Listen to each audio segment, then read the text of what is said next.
heroin addict in East Harlem, New York, wrote his version of Psalm 23. It's published, and you can get it. This is what he says. He said,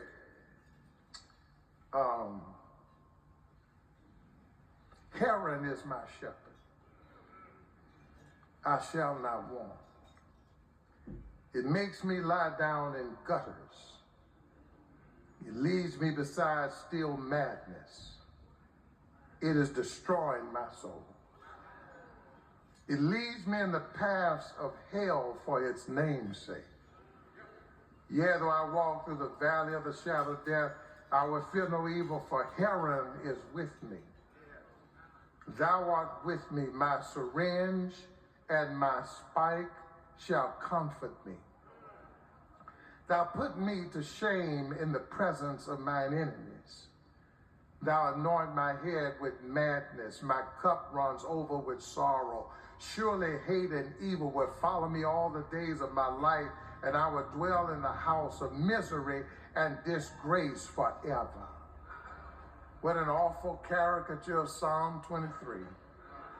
When I read it, I said, I wish that I could get to this person and other people, our sons, our daughters, our husbands, our wives, and other people, to say, you have completely misunderstood who God is if you think that God would abandon you when you needed him the most. But if you leave God in the elementary room, and you still think of God as no more than a genie in a bottle, that you rub him and he pops out and he meets you where you are for a moment and goes back where he comes from. I don't know, that's a God that may work for an 8-year-old or a 12-year-old or a 15-year-old. But when you have lived long enough, you understand that this God of ours reminds us, I'm your shepherd.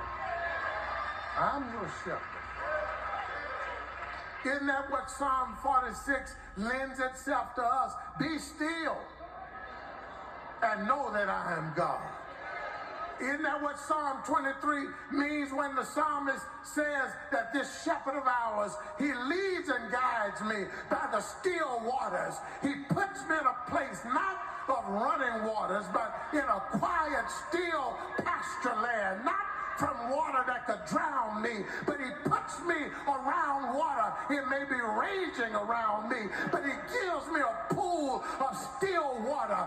That's what God does for you. That's what God does for me. That when the life storms are raging around us, he says, in the middle of your storm, I'm still able to give you a quiet stream. You know that. You know that better than I do. That this God of ours is able to provide these quiet moments in turbulence. I heard a comedian on my research. I was researching TikTok, and this comedian made this comment, and when I said some of you are TikTok researchers probably know what I'm talking about. And I like this boy. I mean, he has the ability to mimic voices, and he's angry. And he said, you go to these churches and these people talk about God is good. And then he said, then somebody yells out all the time. Then somebody said, all the time is God good. Then he goes through a list of atrocities. He said, 400 years, 247 years of enslavement, and God is good. That's what he said. He's criticized. And I said, bless his heart. I did. I said, it's clear if you leave God in the beginner's classroom and you keep him there, that's how you respond to the atrocities of the world. You begin to blame God for everything that happens. God has called you and I and put fellowship with himself. And once he has redeemed us, he has released us into the world to make the world better than the way that we found it. You can't blame God for everything. By the still waters. By the still waters. And so we betray this practical affirmation of who God is